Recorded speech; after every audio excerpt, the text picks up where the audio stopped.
এই গর্দব সোর সোরটা বাংলা ভাষায় বক্তৃতা করে কি কাওয়া না কি কি কি কি এদের লাগিয়ে আবার জাতি কান্দে, যেগুলো আপনারা লেখেন মানুষকে বুঝ দেওয়ার জন্য সুন্দর সুন্দর কথা লেখেন আপনারা, এতে আমাদের হৃদয়ে ক্ষরণ হয়, চোখে পানি আসে। স্মৃতি কথা বলার জন্য সে স্মৃতিও বোধ হয় তার নাই। আমার জানা মতে যিনি বসেছেন আমার পাশে,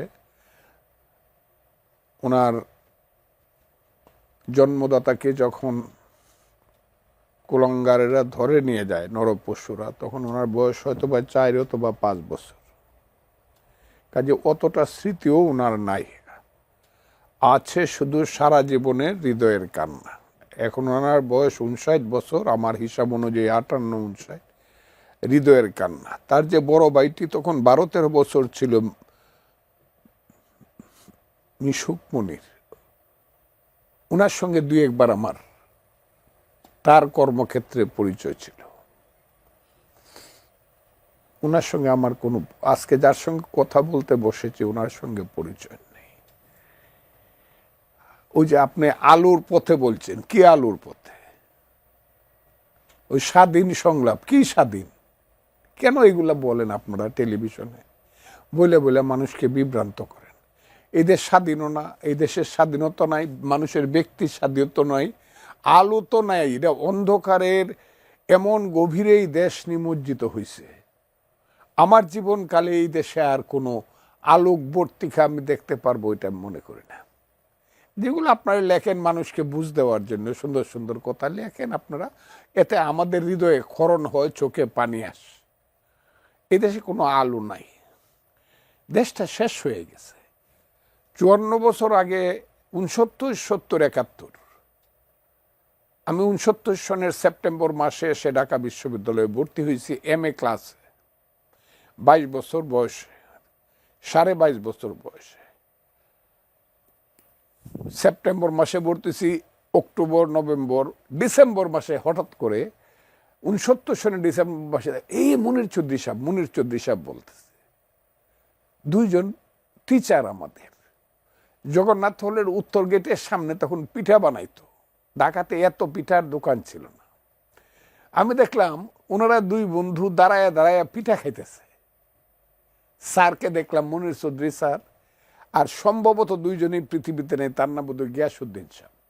এই 2 জন দাঁড়ায়, 2 জনই শহীদ, পিঠা খাইতেছে, চিতই পিঠা সকালবেলা।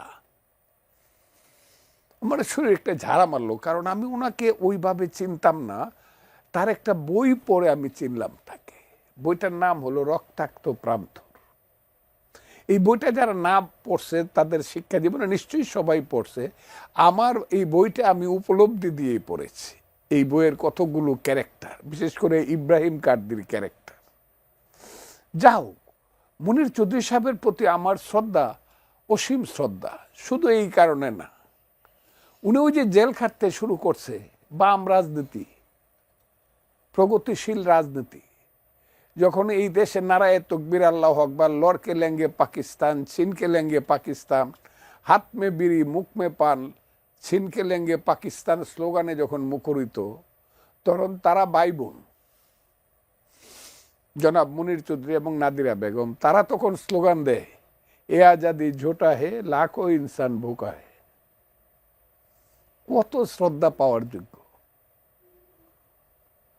MN রায়ের শিষ্য তারা, মানবেন্দ্রনাথ MN রায়ের কথা বলে, আমাদের সন্দীপের সেই কাকা মুজাফফর, কমরেড মুজাফফরের কথা বলে তারা বিরোধী রাজনীতি করে জেলে জেলে যাচ্ছে, আসছে, আবার জেলে যাচ্ছে। ভাই বোন 2 জন ভাষা আন্দোলনে জেলে গেল, সব কিছু, ভাষা আন্দোলনে গিয়ে কবর কবিতা নাটক করলো, কত কিছু।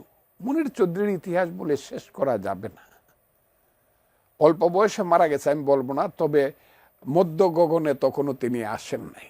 তার জীবন সূর্যটা তখনও মধ্য গগনে আসে নাই, তখন উনি পৃথিবী ছেড়ে তাকে যেতে বাধ্য করা হলো। সেই 14ই কত কমু আপনাকে, আমি বলে 5 দিন বলতে পারবো আমি, নির্ঘুম। কারণ আমি নিজে যোদ্ধা ছিলাম, শুধু যোদ্ধা ছিলাম না, শুধু অস্ত্র হাতে একটা রাইফেল নিয়ে গুলি করছি তা না, আমি বুঝে শুনে যুদ্ধে গেছি। আমি বাঙালি জাতির ইতিহাস, তার ঐতিহ্য, তার সংস্কৃতি, পদ্মা মেঘনা যমুনার পারে পারে যে বাঙালি জাতির 10,000 বছরের ইতিহাস বুঝে শুনে আমি রাজনীতি করছি। কারণ আমি যখন মুক্তিযুদ্ধে যাই তখন আমি MA ফাইনাল ইয়ারের ছাত্র, আমার বয়স 23 বছর, এবং আমি এখনকার মতো গর্দবদের সাথে মিলতাম না।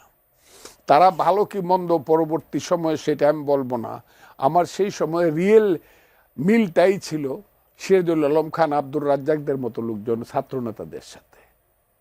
রাশেদ খান মেননদেরকে দেখলে সালাম দিতাম, সাইফুদ্দিন আহমদ মানিক, মতিয়া চৌধুরীরা, তাদেরকে দেখলেই সালাম দিতাম। তারা ছিল ছাত্র নেতা বা নেত্রী। এই গর্দব সোরটা বাংলা ভাষায় বক্তৃতা করে কি কাওয়া না কি কি কি কি, এদের লাগিয়ে আবার জাতি কান্দে, ওইসব না। কাজেই আমি যে কথাটা বলতে চাই, সেইখান থেকে রাজনীতি করতে করতে করতে করতে একটা পর্যায়ে যখন তাদের ভাষা আন্দোলন, তাদের চিন্তায় চেতনায় বাঙালি জাতি যখন এক জায়গাতে আসলো, এবং তাদের চেতনার স্তরটা যখন একটু সংশোধিত হয়ে 60-এর দশকের দ্বিতীয় পর্যায়ে আইসা 66 সনে যখন এটা জাতীয়তাবাদী রূপ নিল, বাঙালি জাতীয়তাবাদী আন্দোলনের প্রগতিশীল বাঙালি জাতীয়তাবাদী রূপ, এবং যখন স্লোগানটা আসলো তুমি কে আমি কে বাঙালি বাঙালি, তোমার আমার ঠিকানা পদ্মা মেঘনা যমুনা, শ্রেষ্ঠ স্লোগান। তোমার আমার জাতীয়তাবাদের সবচেয়ে শ্রেষ্ঠ স্লোগান, তোমার আমার ঠিকানা পদ্মা মেঘনা যমুনা। রক্ত সূর্য উঠেছে, সেই যুদ্ধটা আমি করেছি। সেই যুদ্ধের পর্যায়ে পর্যায়ে আমাদের এই যে বুদ্ধিজীবীরা যাদেরকে হত্যা, ওই যে গিয়াসউদ্দিন আহমদকে মারা হয়েছে, মৃত্যুর আগে লিখে গেছে রাইফেল রুটি আওরত, কঠিন ব্যাপার। এই যে জিসি দেবকে হত্যা করা হয়েছে, এই যে ডক্টর আব্দুল আলিম চৌধুরী ডাক্তার, চোখের ডাক্তার ছিল বইলা, যেহেতু সে সৈয়দ নজরুল ইসলামের আত্মীয় ছিল, সেই বাড়িতে সৈয়দ নজরুল ইসলাম পালাইছিল, এই অপরাধার চোখ খুললে মারা হয়েছে। তাদের দুর্ভাগ্য হলো তারা বাবার লাশটা পায় নাই, বা তার আম্মা তার স্বামীর লাশটা পায়, এটা তাদের দুর্ভাগ্য। আমিও মনে করি এটা দুর্ভাগ্য।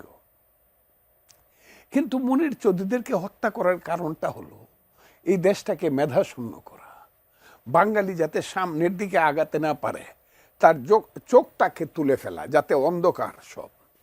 সেই মুনির চৌধুরী সাহেবদেরকে হত্যা করা হইল, ওই যে বিচারের কথা বলেন, এই কথা বলেন, ওই কথা বলেন। আমি বলবো এখানে কিছুটা গাফিলতি আছে, 72 থেকে 75-এর সরকারের কিছুটা গাফিলতি আছে, কিন্তু ইচ্ছার কোনো ত্রুটি ছিল না। একটু সময়, তারা মনে হয় সময়টা পাচ্ছে আস্তে আস্তে করি, কিন্তু সময়টা কিন্তু চলে যাচ্ছে।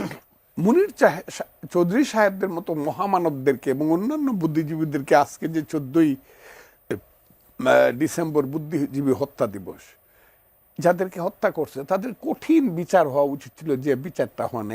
এখন বরং এইসব অমানুষ, নরপশু, নরাদমরা এইসবকে নিয়ে ঠাট্টা মশকরা